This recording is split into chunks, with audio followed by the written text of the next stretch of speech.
Bem-vindos, meus amigos, a mais um estudo do nosso canal, Estudo do Espiritismo. Hoje nós vamos falar sobre materialismo. É o último assunto do capítulo número 2 da Encarnação dos Espíritos, contido na parte segunda do Livro dos Espíritos, do Mundo Espírita, o Mundo dos Espíritos. Esse assunto é muito importante, ele vem justamente na sequência do assunto, ou do tema alma. Nós fizemos o estudo desta parte do Livro dos Espíritos e eles estão estreitamente ligados. Por quê? Lá na introdução do Livro dos Espíritos, como nós abordamos no nosso último estudo, Kardec faz o esclarecimento de algumas palavras, ele traz inclusive outras, o Espiritismo, faz a distinção com o espiritualismo, enfim, isso está lá na parte, no item número 1 da introdução do Livro dos Espíritos. No item número 2 da introdução do Livro dos Espíritos, ele trata do contexto em que ou dos contextos em que a palavra alma é colocada. Dentro aqui da doutrina espírita, nós sabemos que a alma ela se refere ao espírito encarnado.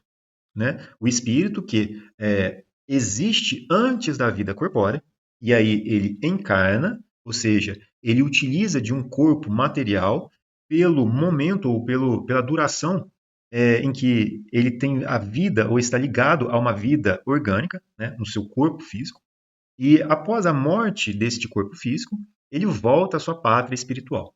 Então ele continua a existir.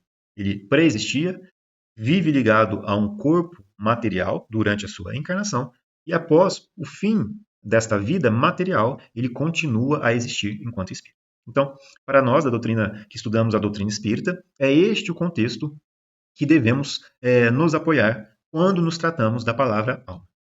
Mas, como nós estudamos anteriormente, e como o próprio Kardec traz, a palavra alma também tem as suas significações dentro de outras filosofias. Uma delas ou está contida dentro das doutrinas materialistas e também dentro daquelas doutrinas em que nós denominamos as panteístas, ou relacionadas ao panteísmo, vamos colocar assim melhor dizendo. Então, o que significa o materialismo e o que significa o panteísmo? E dentro destes contextos, nós já estudamos o significado da palavra alma. A gente vai relembrar trazendo as definições de cada uma dessas filosofias. Então, dentro do materialismo, Leon Denis traz para a gente, no livro Depois da Morte, a sua definição desta doutrina materialista. Ele traz para a gente o seguinte: tudo é matéria. Cada molécula tem suas propriedades inerentes, em virtude das quais se formou o universo, com os seres que em si contém. É uma hipótese a ideia de um princípio espiritual governando a matéria, pois esta se governa a si própria por leis fatais, mecânicas. A matéria é eterna e só ela é eterna. Saídos do pó, voltaremos ao pó. O que chamamos alma, o conjunto de nossas faculdades intelectuais, a consciência, mas não é que uma função do organismo e esvai-se com a morte. Olha que interessante, Então, esta é a definição, ou melhor dizendo, esta é uma forma de interpretar o que a doutrina, ou as doutrinas materialistas trazem como essência. Tudo é matéria. Não existe um ser espiritual. Aquilo que nós chamamos alma, dentro desta doutrina materialista, é o resultado da própria existência orgânica. É um propulsor que está associado a esta vida orgânica que existe enquanto ela dura. Então, ela começa a existir quando o corpo físico ele nasce, ou ele começa a existir, não até antes do nascimento, mas ele deixa de existir quando o seu corpo físico morre. Então, com o fim da vida orgânica. Então, esta alma é um resultado, como nós vimos no estudo anterior, como uma própria definição do Kardec. Neste caso, a alma ela seria uma consequência e não a causa da vida existente ali. Então, é muito interessante da gente entender que aqui, neste contexto materialista, não existe algo que sobreviva à morte do corpo físico, porque aqui ela se extingue com a própria vida orgânica. E apesar de ser considerada, de ser empregado o termo alma dentro deste contexto, na doutrina espírita, nós sabemos que este propulsor, como nós utilizamos a palavra anteriormente, ele corresponde ao que nós chamamos de princípio vital. Então, dentro da doutrina espírita, Este significado que é dado à palavra alma, para nós, tem o mesmo papel daquilo que nós entendemos como princípio vital dentro da doutrina espírita. O problema desta concepção da palavra alma sendo usada dentro desta doutrina materialista é que, com a morte do corpo físico, ou deixando de existir o corpo físico, morrendo, esta alma deixa também de existir. Portanto, não sobrevive nada após a morte do corpo físico. Nós, enquanto seres, deixaríamos de existir com a morte do corpo físico, dentro, portanto, desta concepção materialista. Né? Compreendendo isso, também nós poderíamos associar, simplesmente para facilitar aqui nosso estudo, que existem outras doutrinas, como o panteísmo, que, apesar de certa forma, conceberem a existência de algo maior, também, no final das contas, elas acabam por ter o materialismo como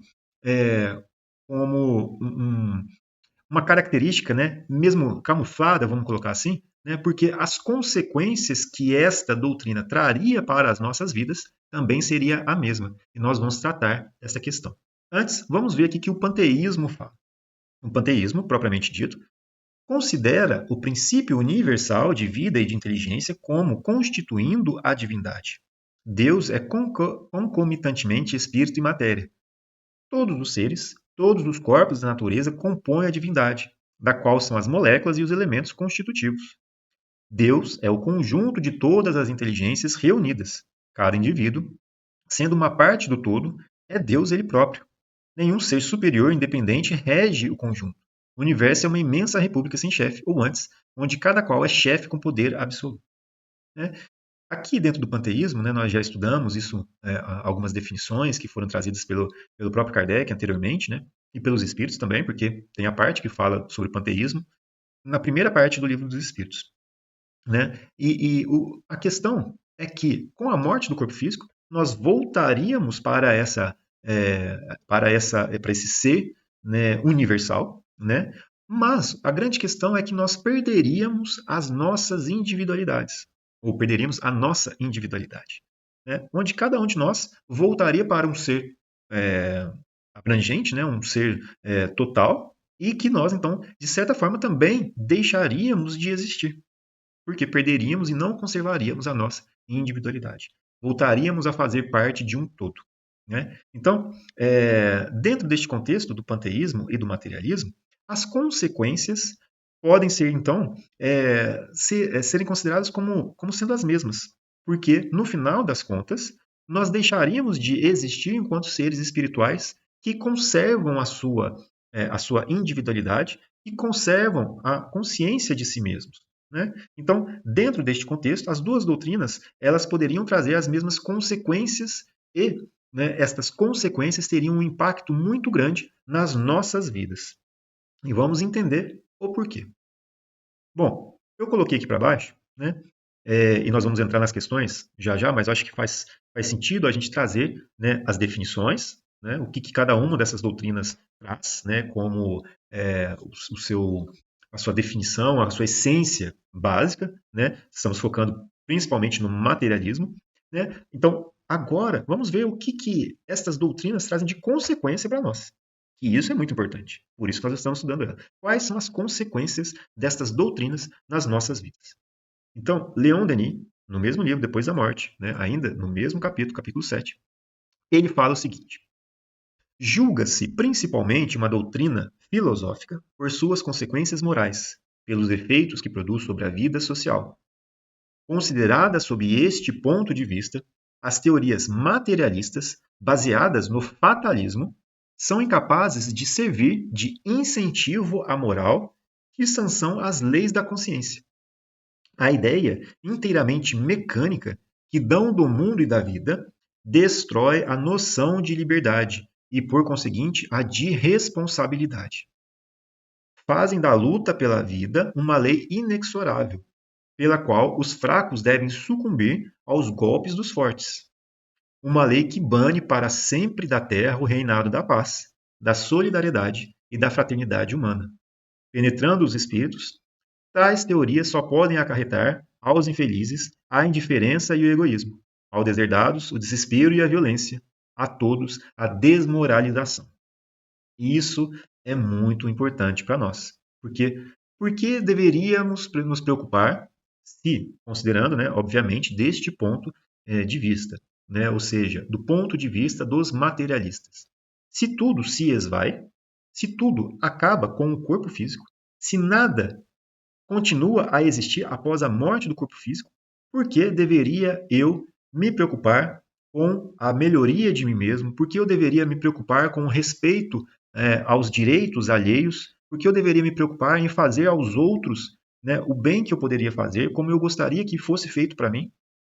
Dentro deste contexto, todos os ensinamentos de Jesus, eles teriam nenhum valor, né? Esta é uma consequência muito prejudicial para a vida em sociedade, para a lei de liberdade, para a lei do amor e de caridade e de justiça, né? As consequências seriam muito graves. Vamos ver o que Kardec nos traz a respeito ainda também destas consequências. Olha só. Pela crença em o nada, o homem concentra todos os seus pensamentos forçosamente na vida presente. Logicamente, não se explicaria a preocupação de um futuro que não se espera. Esta preocupação exclusiva do presente conduz o homem a pensar em si, de preferência a tudo. É, pois, o mais poderoso estímulo ao egoísmo, e o incrédulo é consequente quando chega à seguinte conclusão: gozemos enquanto aqui estamos, gozemos o mais possível, pois que conosco tudo se acaba. Gozemos depressa, porque não sabemos por quanto tempo existiremos. Abrindo parênteses aqui, né? A gente escuta muito isso. Não com essas palavras, mas nós escutamos muitas e muitas vezes. Vamos aproveitar, porque nós só vivemos uma vez, só temos uma vida. Vamos fazer aquilo que temos vontade, porque a vida é uma só. Quantas e quantas vezes nós já escutamos, ou mesmo quantas vezes nós já dissemos isso, né? Então, estes pensamentos talvez não estejam tão distantes de nós como nós pensamos, né? Continuando aqui o texto de Kardec, ainda consequente é esta outra conclusão, aliás, mais grave para a sociedade. Gozemos, apesar de tudo, gozemos de qualquer modo, cada qual por si. A felicidade neste mundo é do mais astuto, né? A gente também escuta várias e várias vezes, né? O mundo é dos espertos, né?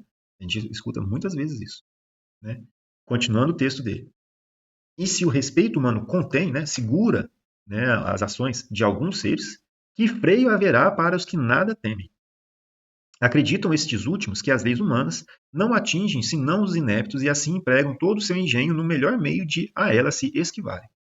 Se há doutrina insensata e antissocial, é seguramente o niilismo que rompe os verdadeiros laços da solidariedade e da fraternidade, em que se fundam as relações sociais, né? E é esta crença em o nada. Olha só como este assunto é importante para nós, né? Talvez materialismo passe para nós dentro aqui dos nossos estudos, né, da doutrina espírita, como mais um assunto, né, que é tratado pelo Kardec.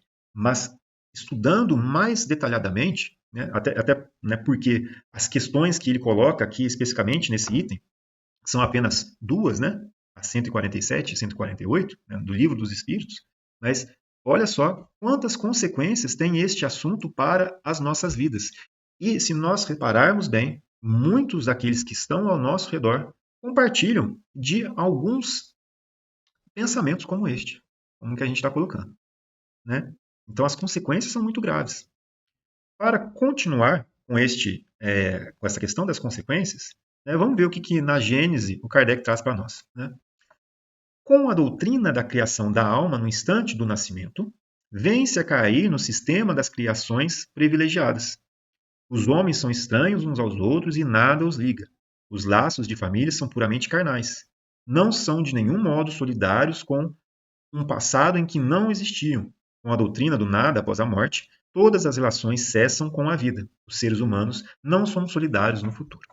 Então, cultivando este pensamento desta vida única, né? Ou que nada temos a esperar após, né, a nossa existência corpórea, essa crença pelo nada, ela traz consequências muito sérias para a nossa vida, né? Como nós estamos vendo aqui. e que muitas vezes elas se manifestam de maneira camuflada, né? Talvez não de maneira explícita, né? Trazendo todos esses pensamentos, mas nós podemos ainda conservar dentro de nós pensamentos que correspondem a estes princípios, né? Porque se eu penso na vida espiritual, né, como sendo a que pré-existia, e que a nossa vida corporal ela serve como um instrumento para o nosso aprimoramento, em que, em uma determinada encarnação, para o meu próprio adiantamento, para o meu próprio aprendizado, eu posso nascer em uma condição em que tenho melhores condições materiais, em outras, com condições materiais nem tão favoráveis. Em outras situações, eu vou nascer na miséria. Outras encarnações, eu vou ter oportunidades de desenvolver o meu intelecto. Em outras encarnações, eu vou nascer em um meio em que eu vou exercitar a minha solidariedade com o outro. Outras, eu vou ter que aprender o respeito que os outros merecem através de nascer em uma condição menos favorável. Enfim, várias possibilidades, né? Infinitas possibilidades. E que a base de tudo é o próprio espírito. E se nós então pensamos desta maneira, não existe diferença entre ninguém, né? Que é totalmente contrário destas doutrinas materialistas. E conservando essa ideia de que, né, a gente existe apenas enquanto temos o nosso corpo físico, nós começamos então a pensar nesses sistemas de castas, na minha condição sendo melhor do que a do outro, enfim, né? E tudo isso tem consequências nas nossas leis de sociedade, né? Nas leis que são leis que digo, né? Nas leis morais, né? Que lidam com as relações entre cada um de nós, né? Então, estas questões são muito importantes da gente refletir. Então, falamos aqui das consequências, mas, pensando dessas consequências, a gente poderia pensar também o seguinte: por que chegamos a um estado, a um momento em que essas doutrinas foram criadas? Por que chegamos nesse estado em que tais doutrinas apareceram e por que tantas pessoas ainda conservam essas doutrinas dentro de si? Né? São perguntas interessantes. No Livro dos Espíritos, né, olha a questão de Kardec, 147. Por que é que os anatomistas, os fisiologistas e, em geral, os que aprofundam as ciências naturais são, com tanta frequência, levados ao materialismo? Resposta dos Espíritos. O fisiologista refere tudo ao que vê. Orgulho dos homens, que julgam saber tudo e não admitem haja coisa alguma que lhes esteja acima do entendimento. A própria ciência que cultivam os enche de presunção. Pensam que a natureza nada lhes pode conservar oculto. E na questão 148, né, Kardec continua com as suas perguntas. Não é de lastimar que o materialismo seja uma consequência de estudos que deveriam, contrariamente, mostrar ao homem a superioridade da inteligência que governa o mundo? Deve-se daí concluir que são perigosos? Né? A resposta dos espíritos. Não é exato que o materialismo seja uma consequência desses estudos. O homem é que deles tira uma consequência falsa, pela razão de lhe ser dado abusar de tudo, mesmo das melhores coisas. Acresce que o nada os amedronta mais do que eles quereriam que parecesse. E os espíritos fortes, quase sempre, são antes fanfarrões do que bravos. Na sua maioria, só são materialistas porque não têm com o que encher o vazio do abismo que diante deles se abre. Mostrar-lhes uma âncora de salvação e a ela se agarrarão pressurosamente. Né? São questões muito interessantes, né? Mas o que me chama mais atenção aqui é com relação a Kardec tentando encontrar o motivo pelo qual essas doutrinas encontram adeptos, né? Encontram corações que compartilham dessas concepções. Né? Por quê? Né? Aqui nós estamos vendo que os espíritos nos trazem respostas com relação ao orgulho dos homens. A gente entende isso. Né? Que o homem se achando superior, ou se achando autossuficiente, não acreditando existir nada acima de si, ele então não admite a existência de Deus. Mas ainda assim, eu acho, dentro desse estudo, que nós poderíamos ir um pouco mais além nestas causas. Por que ainda estas filosofias encontram espaço? Por que o homem chegou a um ponto de criar um orgulho tão grande a não acreditar existir algo acima de si, superior a si, né? Então, essa resposta aqui dos espíritos é muito interessante, né? Não é exato que o materialismo seja uma consequência desses estudos. O homem é que deles tira uma consequência falsa pela razão de lhe ser dado abusar de tudo, mesmo das melhores coisas. Essa parte é muito interessante. Porque, olha só, o raciocínio de Leon Denis. O que ele traz no comecinho desse capítulo aqui, ó, capítulo 7. Olha só que interessante. Como, deixa eu mudar aqui um pouquinho. Como o oceano, o pensamento tem seu fluxo e refluxo. Quando a humanidade entra, sob qualquer ponto de vista, no domínio das exagerações, produz-se, cedo ou tarde, uma reação vigorosa. Os excessos provocam excessos contrários. Depois dos séculos de submissão e de fé cega, a humanidade, cansada do sombrio ideal de Roma, atirou-se às teorias do nada. As afirmações temerárias trouxeram negações furiosas. Empenhou-se o combate e o alvião do materialismo fez brecha no edifício católico. Né? Aqui nós estamos, então, tentando entender, né, o motivo pelo qual essas teorias encontraram espaço nos nossos corações. E aí ele continua. As ideias materialistas ganham terreno.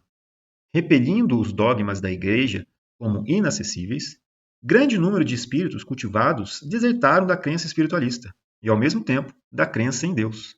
Afastando as concepções metafísicas, procuraram a verdade na observação direta dos fenômenos, no que se convencionou chamar o método experimental.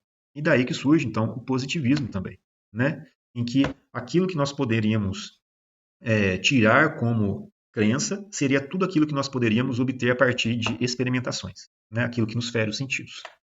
Então, aqui nós vemos que essas doutrinas encontraram um espaço muito grande no coração de todos nós, né, enquanto seres aqui encarnados na Terra, né, dado que abusos muito grandes foram, né, mantidos por muitos anos, por muitos séculos, né, por muitos séculos, né? Como ele coloca, submissão à fé cega. E aí nós temos que entender, mais uma vez, com relação ao progresso espiritual. Nós progredimos em inteligência e moral. Dentro do contexto da inteligência, né, como Kardec coloca, né, fé inabalável é aquela que pode encarar frente a frente a razão em todos os períodos da humanidade. Né? Como que, voltando alguns séculos para trás, né, cultivando ou nascendo, né, grandes descobertas intelectuais e o homem, enquanto humanidade, progredindo tão enormemente nas suas ideias, nos seus ideais, né, como ele poderia continuar submisso a uma fé cega, né, em que o medo em que eram submersos, né, como que essas teorias continuariam sobrevivendo, né, encontrando ali espaço nessas mentes que ganharam a razão. Né? Então, realmente, faz muito sentido isso que o Leon Denis está falando. Como o oceano, o pensamento tem seu fluxo e refluxo. Quando a humanidade entra por qualquer ponto de vista no domínio das exagerações, produz, cedo ou tarde, uma reação vigorosa. Faz muito sentido. E olha o que Emmanuel, né, coloca no seu livro Emmanuel, né, lá no capítulo 13, Investigações da Ciência. Olha o que ele coloca, Emmanuel. Não é condenável, sob o ponto de vista do bom senso, sem quaisquer dogmatismo intransigente, a dúvida que levou a ciência da vossa época a se recolher nas realidades positivas. É claro que, segundo a opinião religiosa, o materialismo é pernicioso, debaixo de todas as modalidades em que se nos apresente. Mas é necessário vos convencerdes de que, em qualquer circunstância, predomina sempre a lei do progresso. O ateísmo reinante deriva dos abusos dogmáticos que a intransigência de alguns sistemas tem pretendido impor à consciência humana livre em suas íntimas expansões. Todavia, na certeza absoluta da evolução que se realiza, através de todos os óbices interpostos no seu caminho pela ignorância e pela má-fé, eis que, na atualidade, a própria dúvida serve de base ao monumento da fé raciocinada do futuro. Né?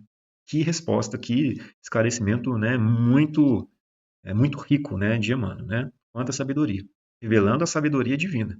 Porque, apesar, né, de tudo, de todo o contexto que se criou, né, por conta ou em consequência dos abusos que foram feitos, né, por muitos séculos, né, a dúvida, portanto, é que nasce de um movimento em que se busca compreender e que se busca afirmações através de experimentações, né, isso tudo serve de base para o nascimento futuro, né, da fé raciocinada. Muito interessante este apontamento do Emmanuel, né? E olha só o que o Kardec nos traz. Estou colocando aqui vários textos diferentes para que nós possamos ver o quão bem eles se enquadram, quão bem eles estão afinados, né? Ou seja, quão bem eles se apresentam, se ligam, né? Em termos de característica, em termos de conteúdo, em termos de verdade. Né?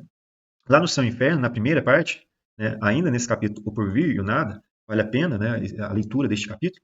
Olha só o que Kardec traz para nós. Todas as religiões houveram de ser em sua origem relativas ao grau de adiantamento moral e intelectual dos homens.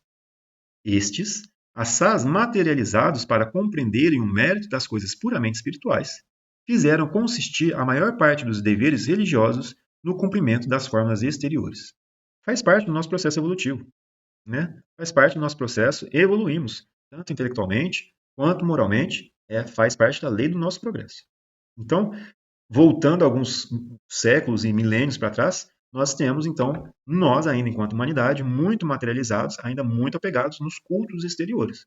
Mas progredimos. Por muito tempo, essas formas lhe satisfizeram a razão. Porém, mais tarde, porque se fizesse a luz em seu espírito, sentindo o vácuo dessas formas, uma vez que a religião não o preenchia, abandonaram-na e tornaram-se filósofos. Se a religião apropriada em começo aos conhecimentos limitados do homem tivesse acompanhado sempre o movimento progressivo do espírito humano, não haveria incrédulos, porque está na própria natureza do homem a necessidade de crer. E ele crerá desde que se lhe dê o pábulo espiritual de harmonia com as suas necessidades intelectuais. Né?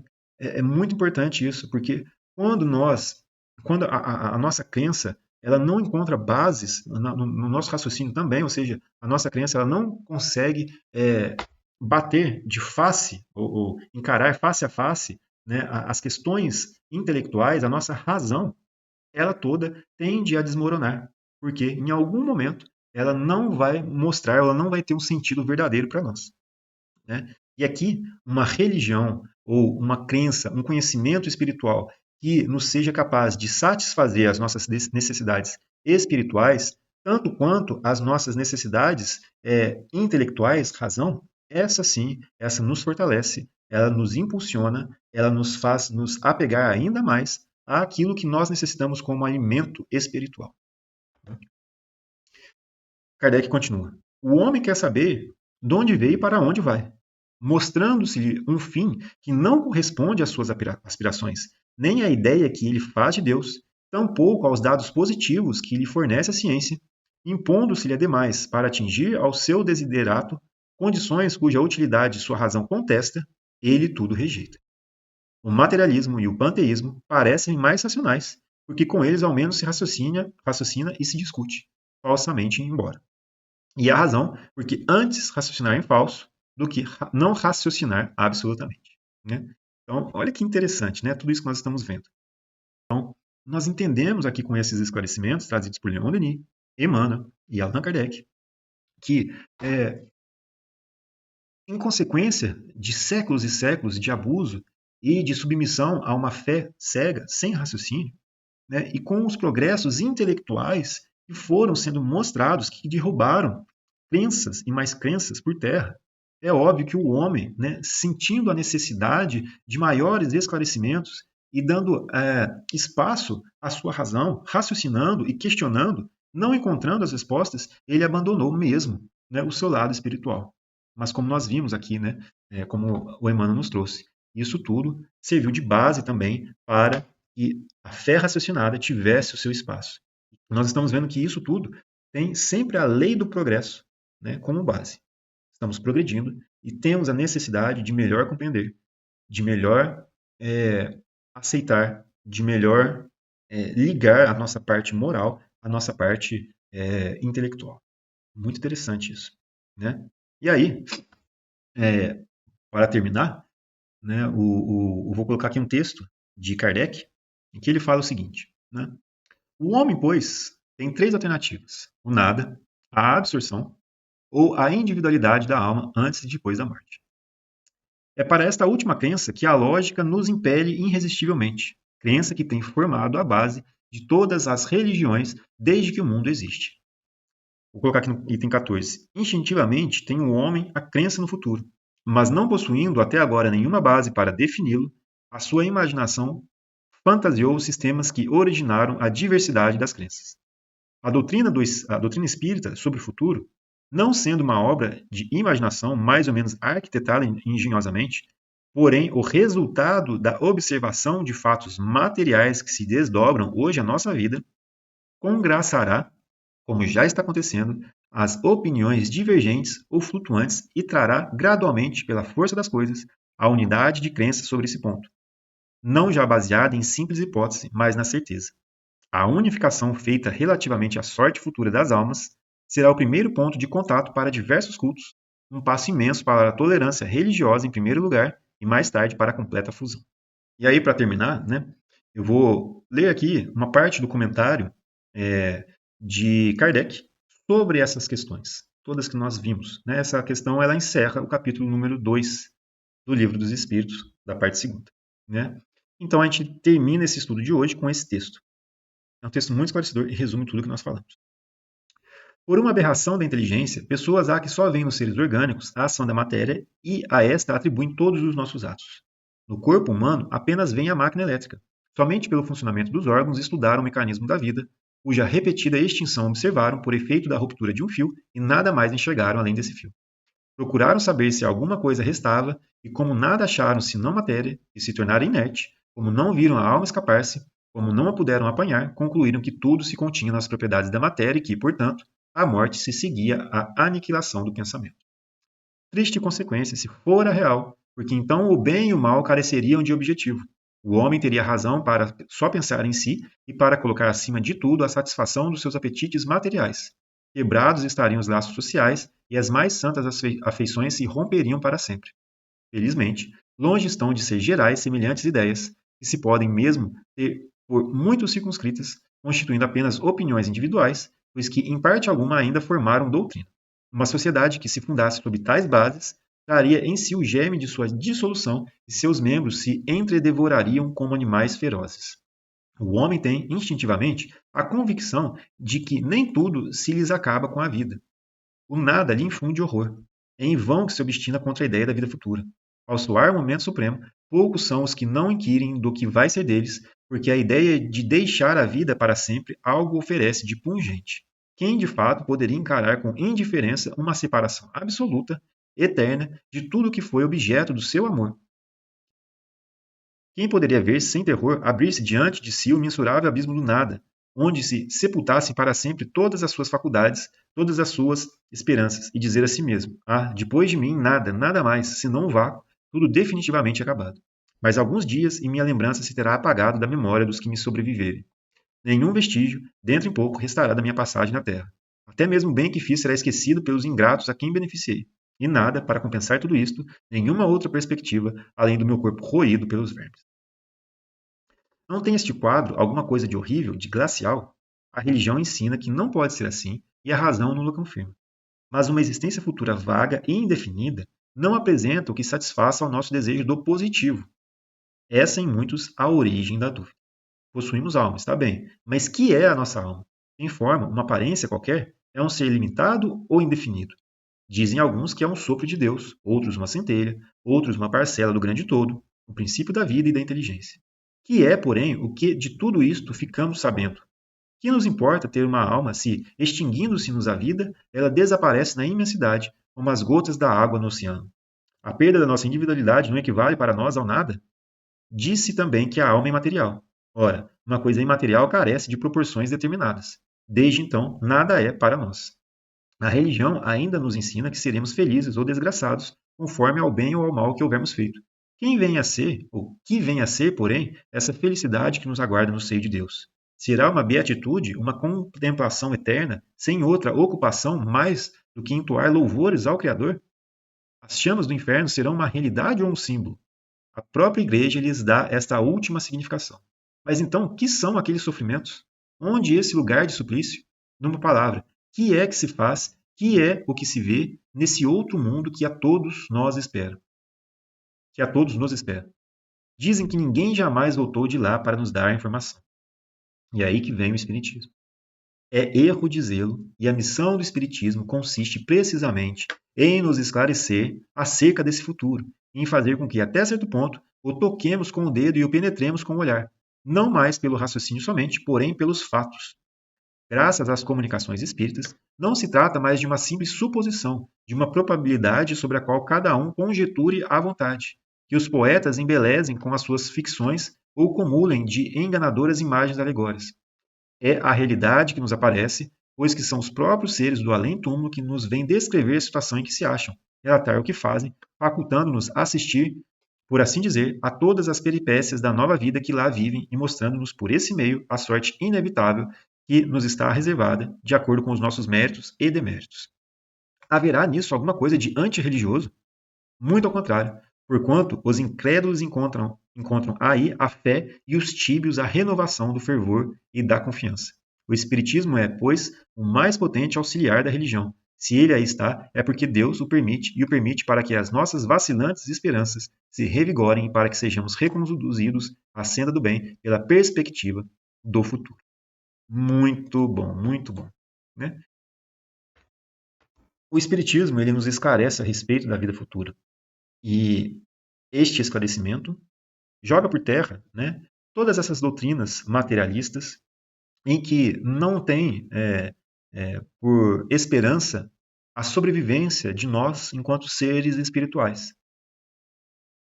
No nosso estudo de hoje, a maior consequência deste raciocínio ou destas diversas doutrinas está na conduta moral em que nós estabelecemos enquanto indivíduos e enquanto estabelecemos enquanto sociedade, né? E quando estabelecemos enquanto sociedade.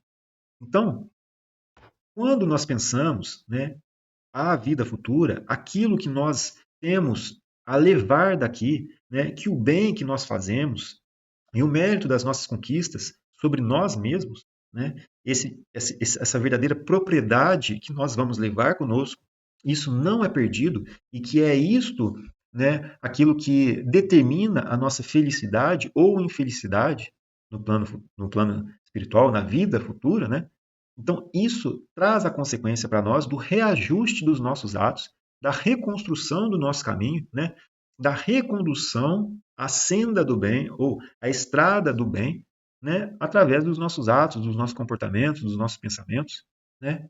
Então, é nisso que nós, quando estivemos, né, com a fé vacilante, né, ou de alguma forma incrédulos perante a Deus e a sua grandeza, né? Então, quando nós pensamos agora, raciocinamos e compreendemos todas essas questões sendo alteradas dentro de nós, essa percepção sendo respondida e correspondendo às nossas necessidades de raciocínio, isso tudo nos traz um ânimo, um propulsor para que nós possamos mudar aquilo que nós temos dentro de nós, a nossa essência, para o bem. Portanto, né, como o Kardec colocou, né, o Espiritismo é o mais potente auxiliar da religião. Né? Bom, meus amigos, espero que esse estudo tenha sido útil, né, em algum ponto para nós, para compreendermos, né, quais são as definições dessas doutrinas materialistas, quais são as suas causas, né, o porquê elas existem, quais são as consequências delas na nossa vida e por que o Espiritismo, né, ele resolve todas essas questões, né, porque consegue de uma forma muito clara abranger tanto as nossas necessidades intelectuais de razão quanto as morais e nos aproxima muito de Deus, né? Então, espero que esse estudo tenha sido útil, né, para a gente aprender um pouco sobre o materialismo, né, para a gente entender um pouco mais sobre a existência dele e que nós possamos refletir, né, sobre este assunto nas nossas vidas, com aqueles que nos rodeiam e que talvez pensem dessa forma, né, e de compreender um pouco mais também a necessidade deles, né, e o momento de cada um também, né? Então, muito obrigado por nos terem acompanhado aqui. Até o nosso próximo estudo. Fiquem com Deus. Jesus abençoe a todos. Até a próxima.